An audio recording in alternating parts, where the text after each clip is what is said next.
When designing a small space, my mantra is to love your space no matter the square footage. I always want to make it a place that we will love now and for years to come. For me, it's all about designing one space or room at a time and make sure to encapsulate the feel that I want in the room first before moving on to the next. My name is Oyin Antwi, and I am a British-Nigerian industrial engineer and entrepreneur currently living in Brooklyn, New York. I live in this condo with my husband Jeff, who is a product designer. We designed this condo together. The design idea was to bridge the borders of me and Jeff's West African homeland with a touch of Japanese and Scandi style. We call it Afro-Japandi. Evoking a sense of serenity was a key desire of ours as a form of escape in city dwelling. We achieved this using earth tone paint colors and furniture inspired by our West African heritage.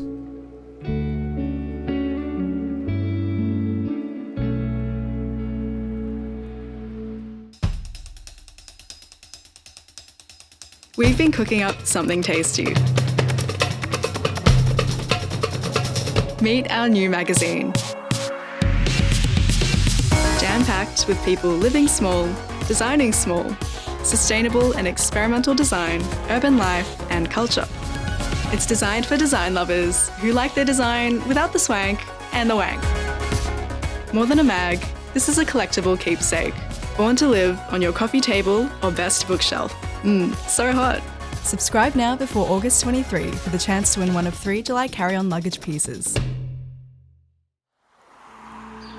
Stuyvesant Heights is a historic neighborhood located in the Bedford-Stuyvesant area of Brooklyn, New York City.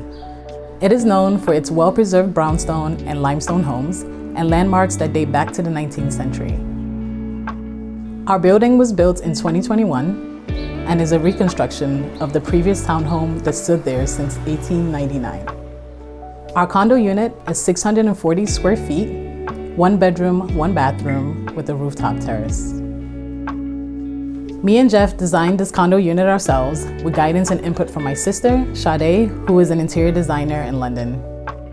Growing up in the city, she had great inputs in terms of making this new unit more of a functional space for the two of us. When we first moved in, the condo had very little storage space in terms of cabinets and closets, typical to New York City. I did love that the appliances were all integrated, giving the kitchen a clean, minimalist look, and also an opportunity to add some character later. Our Brooklyn condo unit was essentially a plain white, 1 bedroom, 1 bathroom box. It has an open space living and kitchen area, but lacked full functionality to adequately live sustainably. To make the space more functional, my sister had an idea to convert the water tank unit into an instant water heater that could sit on the wall. The utility water tank closet then became much more functional. One of the ideas that Jeff had was to move over our swing-in door and convert it into a pocket door, giving us extra space to build out a custom closet. In the open space kitchen and living area, the layout stayed largely the same. We added extra cabinetry to give us more storage space.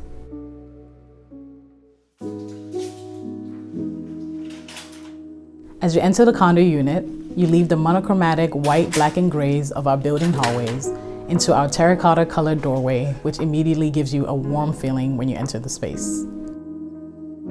We zoned this small entryway by installing a wall-mounted oval mirror and also an organic-shaped Wabi-Sabi style pendant lighting that added another warm setting to when you first walk in to help stylishly illuminate the space.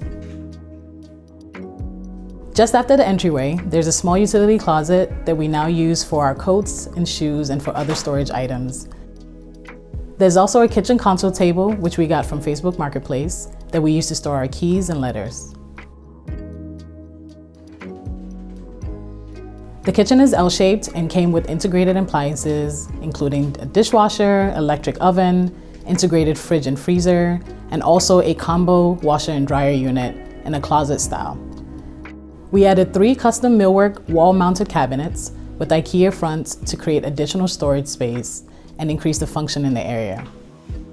The cabinets slightly covered the open shelving. However, we used that little corner to hide small things. Underneath these cabinets, we added slabs of terrazzo to add more character to the all-white kitchen and fill in the gap. In the center of the kitchen, we added a movable, multifunctional island table with stools to match.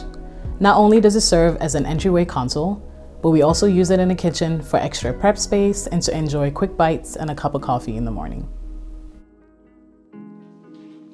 It also serves as extra space when I'm working from home. When our friends or family are in town and to create extra space for entertainment, we move the console table towards the living room area.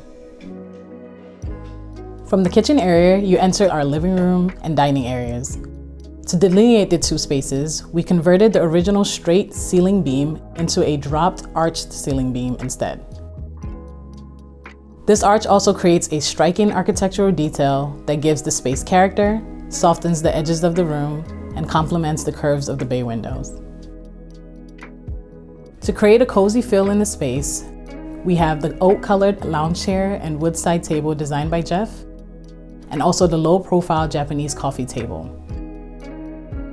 Having this low coffee table makes it easy to move out of the way and tuck it under the TV media unit when the sofa is being used as a sleeper. In the living area, we used fixed acoustic wall panels to not only zone the living from the dining areas, but also to reduce echoes and noise, which is great for when we're working from home. The wall panels also create a sense of extended height in the space, and it sits behind the sleeper sofa, serving as a sense of an art piece. We chose a round dining table to not only complement the bay windows, but also to make for easy navigation around the space. We added a drop pendant style lighting fixture to complement the one in the entryway.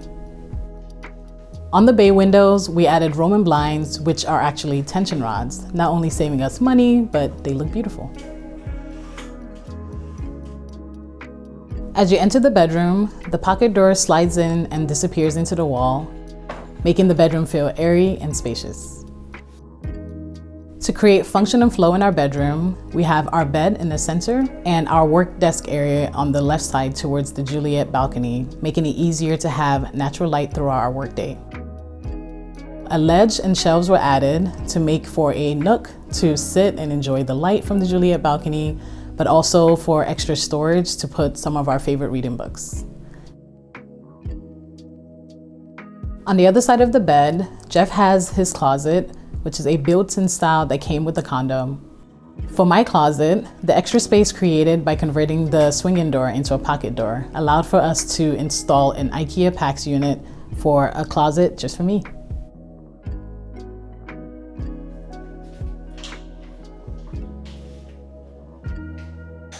The bathroom came with floor-to-wall travertine tiling and a rimless glass division, which helped the space feel bigger and airy. We also loved the LED mirror with storage behind it. We added chrome hooks by the shower niche to make the bathroom a little bit more practical. We also had hooks behind the door for extra hanging space.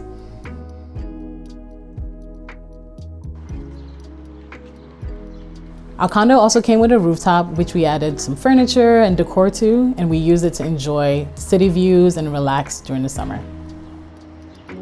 My favorite thing about this condo is taking a moment to enjoy the architecture in the block, sitting on the bay windows and just taking in the warm light. As with other major cities, living in New York City means there's higher demand than supply. And so, reconstructing these heritage homes into boutique buildings allows for more people to have housing and is a more sustainable opportunity for this generation to own. Thanks for watching. If you're an architect or designer with a project we could feature, please share it with us at nevertoosmall.com/submissions.